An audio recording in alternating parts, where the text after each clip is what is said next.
Good morning +2 class. बेटा जैसा आपको पता है नोटिस आपको मिल चुका है। आपकी जो है सितंबर के फर्स्ट टर्म के एग्ज़ाम जो है यहाँ से स्टार्ट होने जा रहे हैं अभी 21 सितंबर से।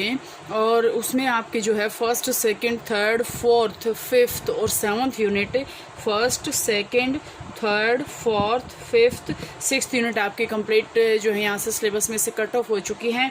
और 7th यूनिट ये जो है आपके पास 1 2 3 4 5 6 यूनिट जो है यहाँ से आपके पास इसमें जो सितंबर टेस्ट है उसमें आपकी आएंगी। और ये जो यूनिट है बेटा सारी की सारी आपकी कंप्लीट हो चुकी हैं। तो बेटा फर्स्ट यूनिट से जो है और जो आपका पैटर्न रहेगा, आपका जो क्वेश्चन पेपर रहेगा वो 25 मार्क्स का जो आपका क्वेश्चन पेपर रहेगा और जो पैटर्न रहेगा वो MCQs का पैटर्न ही रहेगा। तो उसी के बेस पे बेटा आज जो है हम रिवीजन स्टार्ट करते हैं। यूनिट फर्स्ट की जो है हम रिवीजन स्टार्ट कर रहे हैं। और जो मैंने यहाँ से ये टॉपिक लिख रखे हैं आपके लिए वो टॉपिक्स हैं जो आपके यहाँ से सिलेबस में से डिलीट हो चुके हैं। तो एक तो आप जो है थोरोली पढ़ें, लाइटली ना लें कि हाँ ऐसे ही आपके जो हैं MCQs तो हम ऐसे ही तुक्का मार देंगे। MCQs में सबसे ज़्यादा टाइम कंज्यूम होता है। क्यों होता है? क्योंकि उसमें बहुत सारे जैसे 4 ही ऑप्शन होते हैं, तो चारों ऑप्शन में से आपके पास क्या आएगा, उसमें आपके पास कन्फ्यूज़न हो जाती है। तो उसके लिए आपको जो है डीपली स्टडीज़ को करना पड़ता है। तो इसके लिए बेटा आपको जो है यहाँ से रिवीजन हम स्टार्ट कर रहे हैं। और इसको जो है MCQs को भी मैं आपके पास जो है PDF भेजूंगी या जो इसका फ़ोटो है वो भेजती हूँ और उसको आप जो है करने की कोशिश करना। तो इसमें अगर हम इसमें बात करें तो यूनिट फर्स्ट में से क्या क्या आपके पास सिलेबस में से कट ऑफ हो चुका है।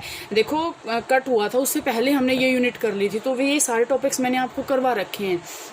और ये नहीं है कि आप इनको बिल्कुल ही छोड़ दोगे, क्योंकि सबको पता है बेटा +2 के बाद आप सभी, कोई नीट है, कोई PMT का करेगा, कोई ये इसका JEE का करेगा। तो इसमें आपके पास ये जो है इम्पोर्टेंट आएंगे, इम्पोर्टेंट होंगे उनके लिए। तो इसमें आपके पास इलेक्ट्रिकल और मैग्नेटिक प्रॉपर्टी जो है वो यहाँ से डिलीट हो चुके। बैंड थ्योरी जो मैंने आपको बैंड थ्योरी करवाई थी वो भी डिलीट हो चुके। कंडक्टर और सेमी कंडक्टर ये भी, इंसुलेटर्स भी, इनकी डेफिनेशन ठीक है। और N और P टाइप सेमी कंडक्टर्स जो मैंने करवाए थे तो वो यहाँ से जो है यहाँ से कट ऑफ हो चुके हैं। तो बेटा जो रिमेनिंग जो सिलेबस है उसकी हम रिविज़न करते हैं। उसी में से आपके पास क्या आएगा, जो आपका टेस्ट है उसी में से आपको यहाँ से अटैम्प्ट करना है। तो सबसे पहले अगर हम यूनिट फर्स्ट को स्टार्ट करते हैं, यूनिट फर्स्ट में आपके पास सबसे पहले आपके पास आता है क्रिस्टलाइन एंड अमorphous सॉलिड। ठीक है, क्रिस्टलाइन एंड अमorphous सॉलिड। अब सबसे पहले अगर हम ये बात करें कि क्रिस्टलाइन और अमorphous होता क्या है, तो क्रिस्टलाइन सॉलिड वो होते हैं बेटा जिसके अंदर वेरियस कंस्टिट्यूएंट्स पार्टिकल्स से बने होता है, कंस्टिट्यूएंट यूनिट्स या पार्टिकल से बना होता है, जिसके अंदर क्या है, एक डेफिनेट ज्योमेट्री होती है। डेफिनेट ज्योमेट्री को अगर वो कर रहे हैं, डेफिनेट ज्योमेट्री के अंदर जो है वहाँ से ये जो है इसमें प्रोसेस कर रहे हैं, इसकी क्या होती है, डेफिनेट ज्योमेट्री होती है। लेकिन अमorphous की क्या होती है, नॉन डेफिनेट जो है ज्योमेट्री को ये ऑक्यूपाई करते हैं। अगर हम इसमें जो है एग्जांपल लें बेटे, इसमें आपके पास इस टाइप के जो है MCQs आएंगे कि NaCl दे दिया आपको, उसमें आपसे ये पूछ लिया जाएगा कि ये कौन सी कैटेगरी के अंदर आता है, क्रिस्टलाइन के अंदर या अमorphous के अंदर। तो NaCl जो है, NaCl है या फिर सल्फर का जो S8 मोलिक्यूल्स होते हैं वो भी आपके पास क्रिस्टलाइन होते हैं। डायमंड है, कार्बन का जो आइसोटोप होता है, ठीक है, आयोडीन है, ये आपके पास सारे क्या होते हैं, सारे के सारे क्रिस्टलाइन सॉलिड्स होते हैं। ठीक है। और आपके पास अगर हम बात करें तो क्रिस्टलाइन जो होते हैं वो लॉन्ग रेंज होते हैं और अमorphous होते हैं शॉर्ट रेंज होते हैं। ठीक है। इसके बाद अगर हम इसमें बात करें अमorphous सॉलिड्स की, तो अमorphous सॉलिड्स के क्या हैं, एक डेफिनेट शेप और डेफिनेट वॉल्यूम तो इनकी होती है, लेकिन कोई रेगुलर जो अरेंजमेंट होती है वो इनकी नहीं होती। ठीक है। इस जो क्रिस्टलाइन पार्ट है इसका अमorphous सॉलिड का, इसको हम बोलते हैं क्रिस्टलाइट्स। क्रिस्टलाइट्स, इसको हम बोलते हैं क्रिस्टलाइट्स।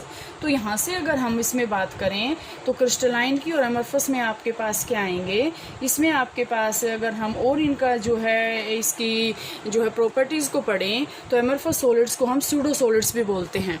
इनको हम स्यूडो सॉलिड्स भी जो है कहा जाता है। Pseudo solids are the amorphous solids. और जो है हीट ऑफ फ्यूज़न ये शो नहीं करते। और दूसरा अगर हम बात करें तो ये जो अमorphous सॉलिड्स होते हैं ये आइसोट्रॉपिक इन नेचर होते हैं।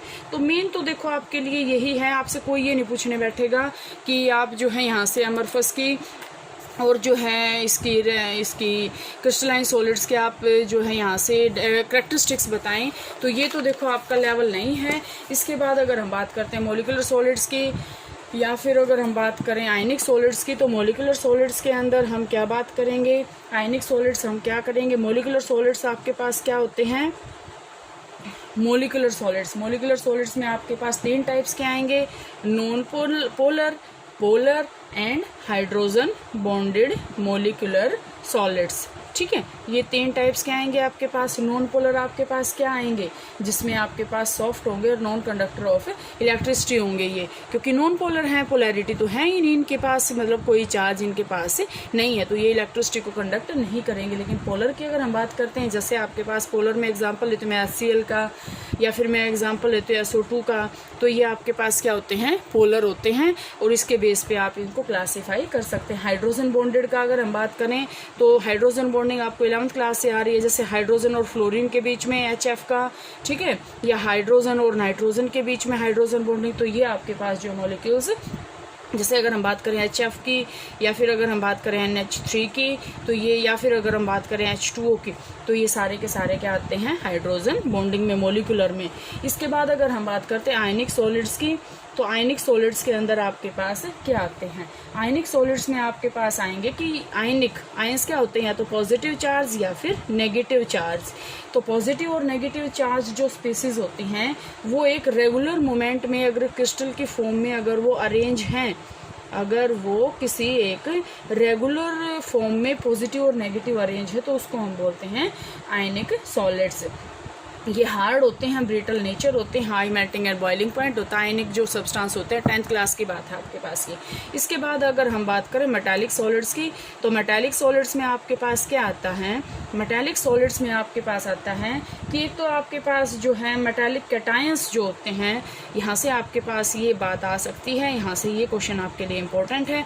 मेटालिक कैटायंस को मेटालिक सॉलिड्स के अंदर एक स्पेसिफिक नाम दिया गया है, उसको हम बोलते हैं कर्नल्स। ठीक है, उसको हम बोलते हैं कर्नल्स। और ये कर्नल्स क्या होते हैं, ये देखो मैंने अभी बताया पॉजिटिव चार्ज्ड स्पीसीज होते हैं। तो पॉजिटिव चार्ज स्पीसीज हैं, तो ये जो हैं फ्री इलेक्ट्रॉन्स के द्वारा, जैसे हमने ये मान लिया कि ये पॉजिटिव कर्नल्स हैं, तो ये जो है यहाँ से फ्री नेगेटिव इलेक्ट्रॉन्स के द्वारा जो है यहाँ से घिरे हुए होते हैं। ठीक है, इसके बाद अगर हम कोवलेंट की बात करें, तो कोवलेंट में आपके पास, जैसे अगर हम इसमें बात करते हैं, तो यहाँ से डायमंड और ग्रेफाइट का एग्जांपल आ सकता है। इसके बाद अगर हम इसमें बात करते हैं crystal lattice and unit cell की, तो क्रिस्टल लैटिस और यूनिट सेल में आपके पास देखें स्टूडेंट्स क्या आएगा। सबसे पहले हम बात करते हैं यूनिट सेल की। यूनिट सेल आपके पास होती क्या है, ठीक है, जैसे मैंने आपके पास से देखो, एक मैंने पूरा का पूरा एक ये जो है एक लैटिस बना लिया, ये ऐसे,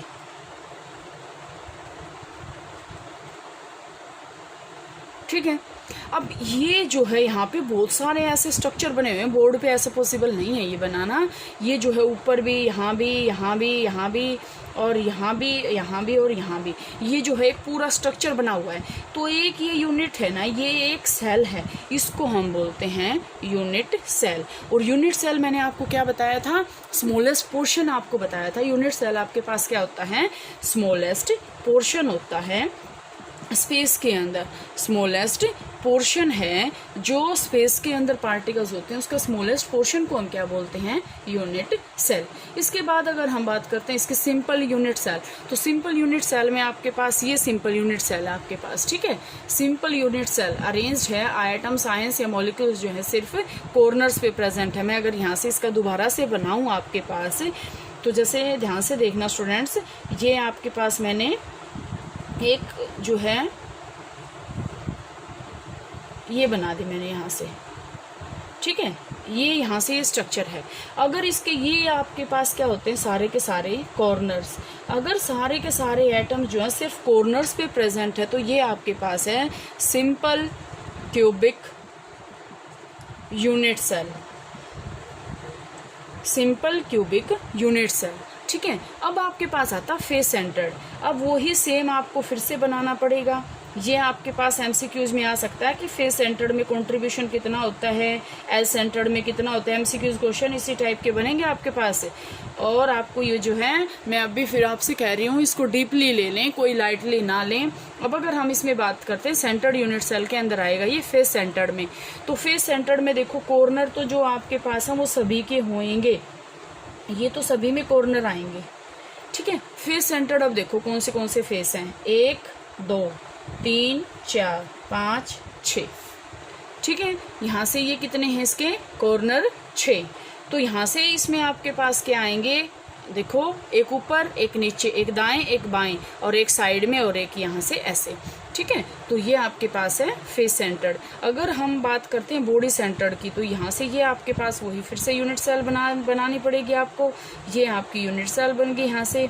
तो बॉडी सेंटर्ड आपके पास क्या होएगा, सारे के सारे देखो कॉर्नर तो हर एक में ऑक्यूपाई करेगा, ये कॉर्नर तो होंगे ही होंगे। और फेस सेंटर्ड क्या होता है, फेस सेंटर्ड का अकेला कंट्रीब्यूशन होता है, अकेला बॉडी सेंटर्ड, ठीक है।